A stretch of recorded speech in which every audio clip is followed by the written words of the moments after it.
Yeah, Dave. Well, obviously you tried Robert in the leadoff. You've tried different guys there in recent games. Kind of would Robert stay there? Are you looking at other guys, or kind of what's your thoughts on the leadoff spot? I'm still figuring it out a little bit. I mean, yeah, we have experimented. I like Wallace leading off. I like his athleticism, speed, power.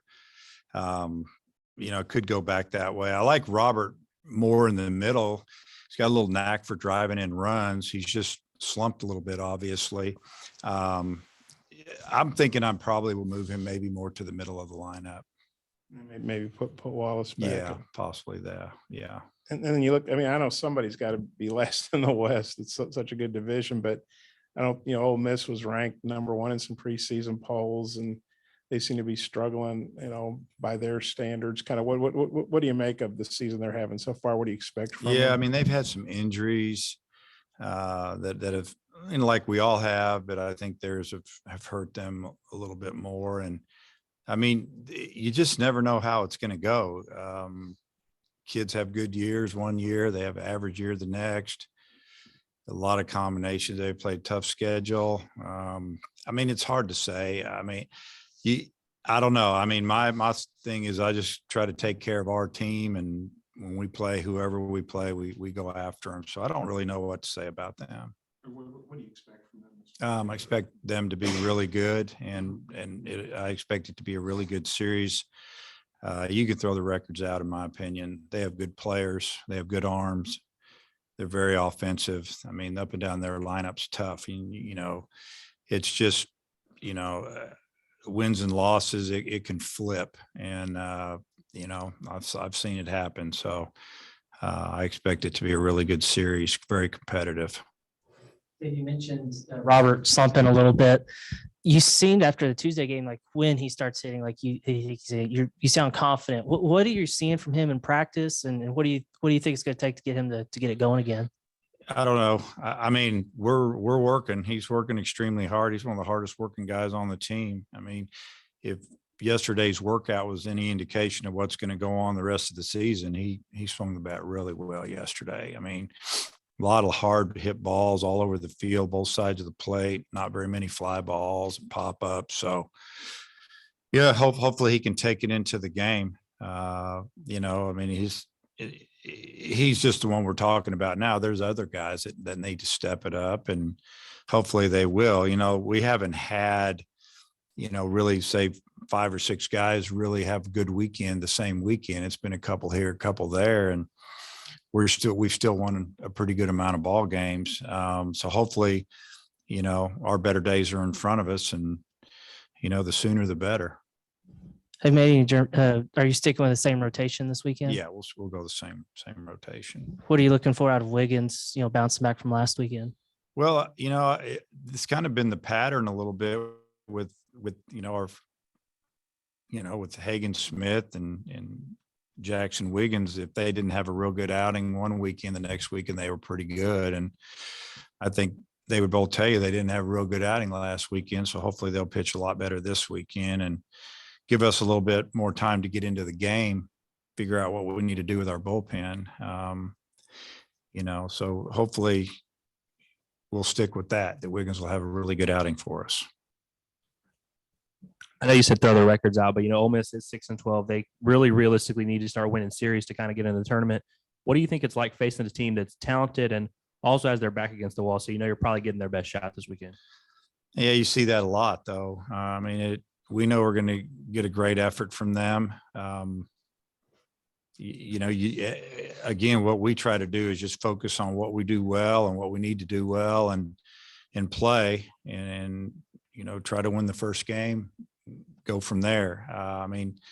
I think everybody in the league gives you a pretty good effort pretty much every weekend. But all the teams, like we said, are so talented.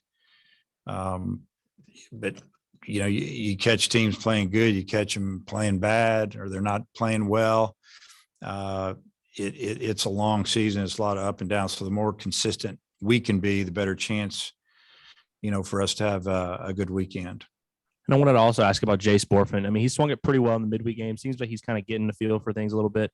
Is there a chance that we maybe see him this weekend, maybe pinch hit, or maybe he gets the start? Yeah, here? you may see him start. He's a guy that, before he got hurt right at the beginning of conference play, it looked like he was going to get in the lineup.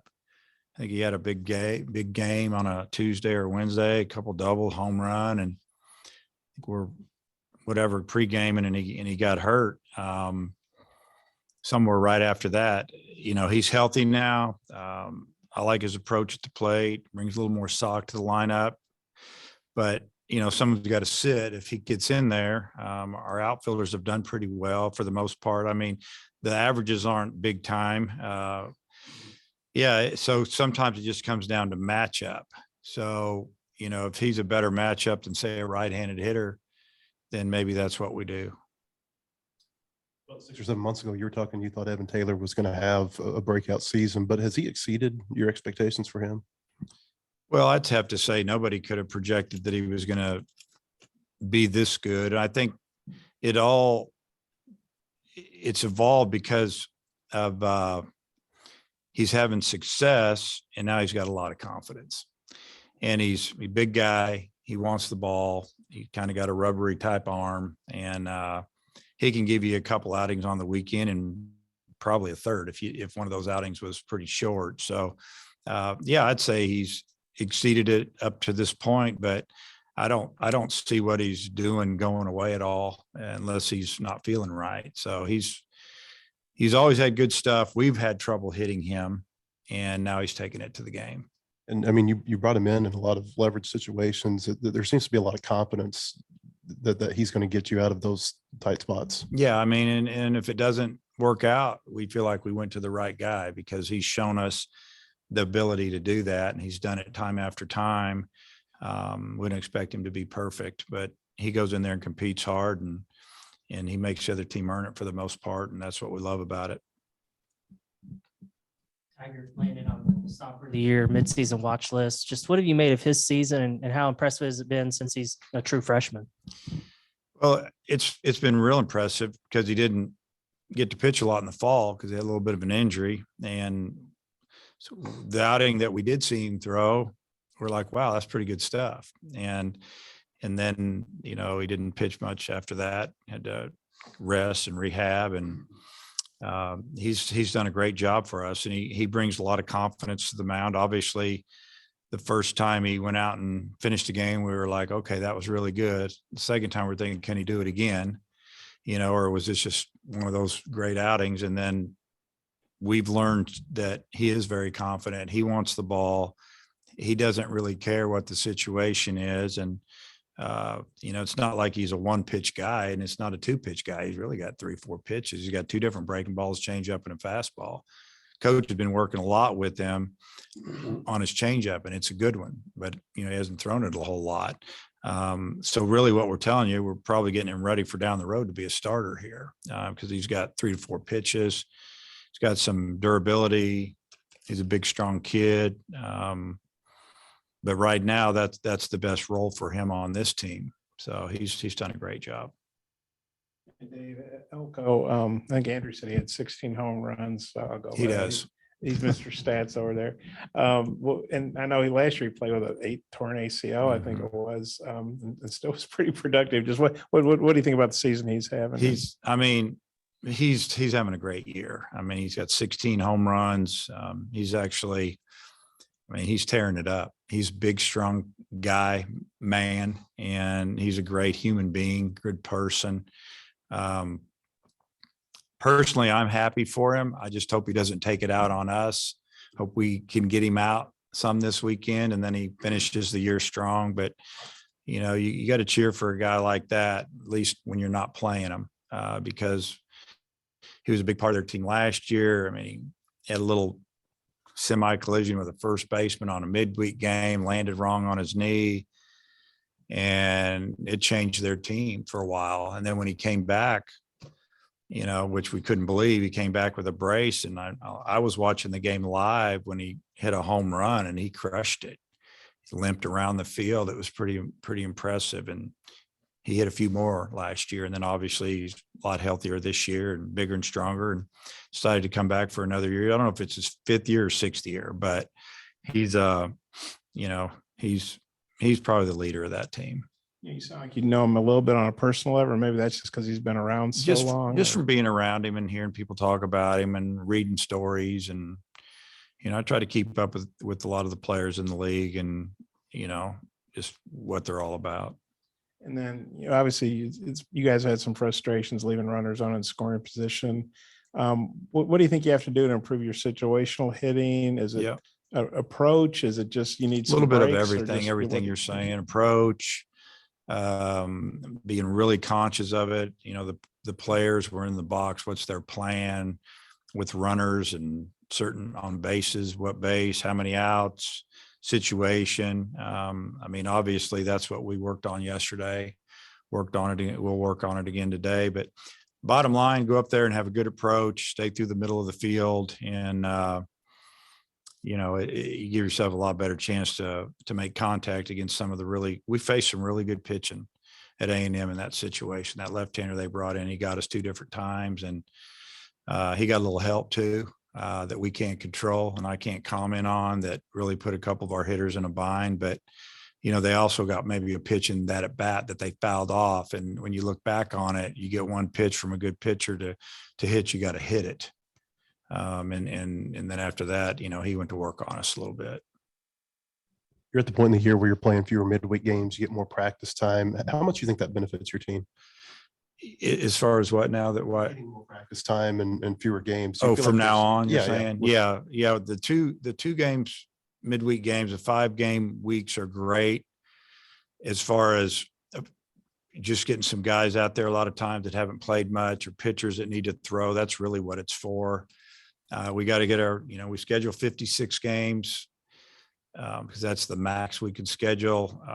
Scheduling here to Fayetteville in April is really tough unless we want to go on the road. And usually we're in the heat of the conference race and you're trying to rest, but you got to get better and you got to play. So we try to play home games. It's hard to get people to come here. So being able to play the in-state school has been good as far as that goes. Now we're at 1 game a week. And then after that, it's just conference and tournaments. Rest is good this time of year, but you have to stay sharp. I know there's probably pitchers that'll be a little disappointed that, they're not going to have much opportunity here on out. And then, even the position player guys, when you only play 1 game a week, you might give a guy or 2 a day off. You're not going to give a bunch of guys a day off. If you play 2, you can 3 one day, 3 different ones the next day, and guys get some at bats and they're happy. But now you kind of got to play the starters more. But it's a good time of year, just because we kind of know what's in front of us, what we need to do, and we get to rest a little bit and lift and try to stay strong. And I wanted to ask you about Heston Toll. It seems like his outings have been getting better for you. I think I heard you say maybe a month or so ago he was dealing with some arm soreness. Do you feel like this is a byproduct of his arm feeling more fresh? We felt like that he's throwing a lot better now. He came in a tough spot the other night and did a nice job, handled it. The batting average against him was up, both from left and right-handed hitters, and for him to go out and have a good outing, that's good. What we know we're going to get from Heston every time out is a really good effort and a lot of strikes.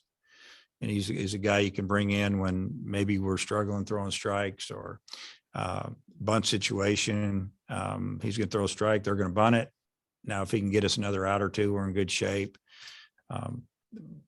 We would like to see him be able to extend a little bit. Obviously, he'll be on the roster this weekend, and if we need him, we'll put him out there. Has Will McIntyre earned himself some more innings maybe on the weekend, or do you like him in that midweek role, or what do you see from him moving forward? Well, he's on the 27-man roster this week, if that's what you're asking. And, he threw, 85, 90 pitches the other day on a Tuesday, probably be available on Sunday. We do have a midweek game on Tuesday. If we haven't used him or used him very much, probably get a start again.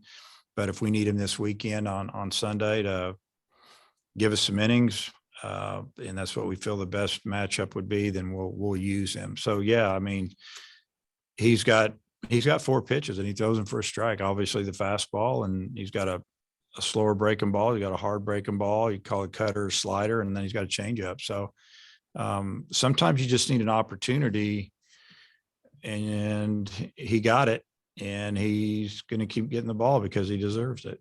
What's it say about him that, he redshirted last year and didn't pitch for the first half of the season, that whenever he got that opportunity, he made the most of it? Well, I think that should motivate a player or two that maybe is in the same situation. Last year we had some guys that were throwing the ball really good, and Will wasn't. I think he'd probably tell you that he wasn't at his best. He went out and played summer ball, and he did really well. So we were kind of excited. We're thinking, okay, the kid we saw in COVID year that got cut short is going to help us this year. And then in the fall, it was kind of up and down, and some other guys were throwing a little better, we thought, but his bullpens were good the last few weeks. And Coach and I talked about it. Obviously, I've already talked about this, and we had some guys go out in midweek games that, maybe they throw harder, and maybe they got a good secondary pitch, but when you put them out between the white lines, they don't throw enough strikes. And we were finding ourselves behind 3 runs, 4 runs. And fortunately we came back and won, but our starters really didn't give us what we were looking for. And so we said, hey, here you go, Will. And he's, as Coach DeBryan used to always say, take the bull by the horns, and he's done it.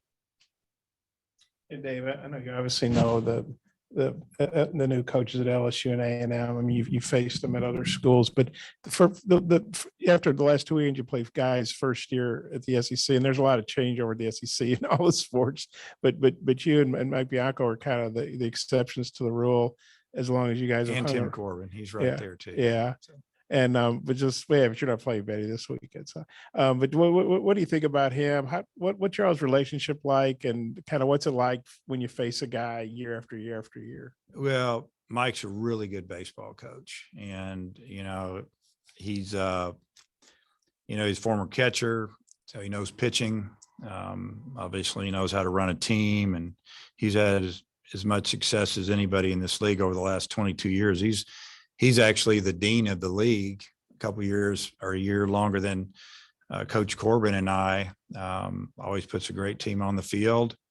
Yeah, I mean, we have a good relationship. It's not like we talk all the time, but in the off season, if there's an issue or we want, I feel fine calling his cell phone, and I think he feels the same way if we're discussing things. It's playing his teams. I mean, you're always going to face some good pitching and some guys that can hit. I mean, it's like, he's got big leaguers scattered all over, and probably a few on his team right now. I mean, it's like playing everybody in this league. They're all talented. There's a lot of expectation down there, and I think he's done a great job handling it. Hey, well, one thing, follow up on McIntyre. Obviously the SEC tournament. You like to have a long run there if possible. You might need an extra starter in a regional. Mm-hmm. How important is it that he seems to be coming on here to maybe give you some other options? Yeah, you got to have a fourth starter somehow, some way, because might need it. If you have to play a bunch of games in any tournament, SEC tournament, you feel like you got a guy, or we play at Alabama the last weekend. We'll just stay over there. We plan on being in the tournament. And if he didn't pitch that weekend, then maybe you start him game 1 in the tournament. I mean, there's a lot of different ways to go about it. Depends on where you're at, what you need to do. But from what we've seen so far, you're getting a guy that throws a lot of strikes, and he's throwing the ball 90 miles an hour, popped a couple 92s, a couple 89s, but he can mix it up, and he's going to, our fielders like it. They know that he's going to be in the zone. So it's really good to see somebody come on and kind of take that fourth game right now. And hey, he could move up. I think I told you a few years ago, you guys were moving in on this, but you and Coach Bianco have been in the dugout more often than Skip Burtman and Ron Polk were against each other. That feel a little odd to say. Yeah, that's amazing. Honestly, just because those two guys are, when you talk about SEC baseball, at least now, those are the guys that you think about, that they were there forever, it seemed like, and maybe help put it on the map, honestly, with really talented teams. To ask you to, Janima Fowler passed away last week. The contributions that her family made to you, and I wonder on the Fowler Center, it seemed like right after that got built was when your program maybe took another step up. How much did it help you in recruiting players, development, things of that nature? All of the above, everything you just said. And I've said that before. That facility not only helped us recruit some players that were, very, very good here, still playing, but we became a lot better defensive team. Just the defensive work that we were able to do in the off season. We never missed a beat on the defensive side. You can hit in there. You're right. I feel like that facility helped elevate us just because of what you said, bringing in good players. I can remember bringing, Dominic Fletcher in on his visit, and he was actually going to go to Ole Miss on the same continue on. They were unofficial, and we had that facility, and I don't think we would have got him if we wouldn't have had that facility, because I remember his eyes lit up when we walked in there in 2015 or what, I don't remember what year it was.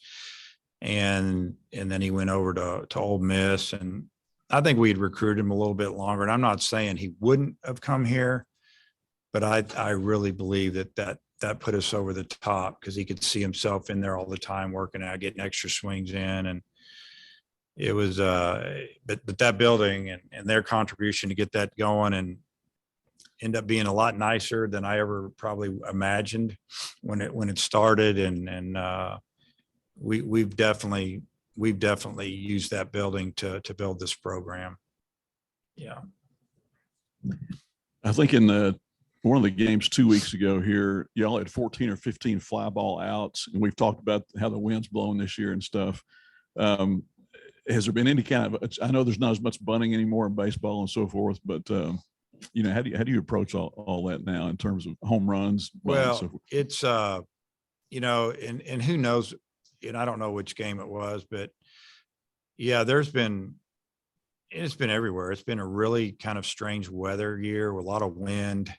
Usually at night, the wind will die down here, and even the night games, wind continue to blow hard, usually maybe from right to left, across, in, and it's knocked down a bunch of balls that probably would have went out of the park for us. I'd say probably 15 that might have gone out. Some of them were caught, some of them were doubles. And it's been that way on the road a little bit as well, but it's just the way it is. Line drives work every day. Doubles turn into home runs, what we always say. If you hit a lot of doubles, you're going to start hitting home runs when you get a little stronger. But you can't, it is what it is. And I'm thinking probably, we have so much technology now. We know when guys are throwing, high spin rate fastballs and they're strikes, but they're in the upper part of the zone. It's hard to get on top of them. So you're going to hit fly balls. And you hope when you face a guy like that there's no wind, or you can hit a home run or two. So, yeah, it is what it is. You try to make adjustments and communicate with hitters, and whatever's not going good for you, that's what people are going to notice. That's what people are going to complain about, and we get it. But our job is to try to make some adjustments. So, and we have. Yeah, I know there's been a ton of roster turnover since 2019. I guess Connor and Ramage are still here, but Ole Miss, I think I got this right. The Ole Miss was the last SEC team to take a series from you guys here. And of course, you came back and got them in the Super Regional that year later. But just wondering what you think about that. And they seem like they play y'all pretty tough. Historically. I think when we play each other, you can throw the records out. It just seems that way, that it's going to be a great series. And we know that. I hadn't even thought about that. When we get rolling in the season, to me, it's all about the next game. And it doesn't matter to me who we play. We just need to scout them and do what we need to do to get ready for them. And we know what Ole Miss is all about. They know what we're all about. You can look at the numbers and figure out if a team runs or bunts or how they play the game, and then you try to manage it. when you're on offense, defense, and but like I said earlier, they have good players, and I don't care what the record is. They're good. I mean, they were number 1 5 weeks ago, 5 or 6. So you don't get that kind of respect from, coaches, poll writers, people that really investigate these things. If you don't have talent, they're good. Thanks for time. Okay. So it's just SEC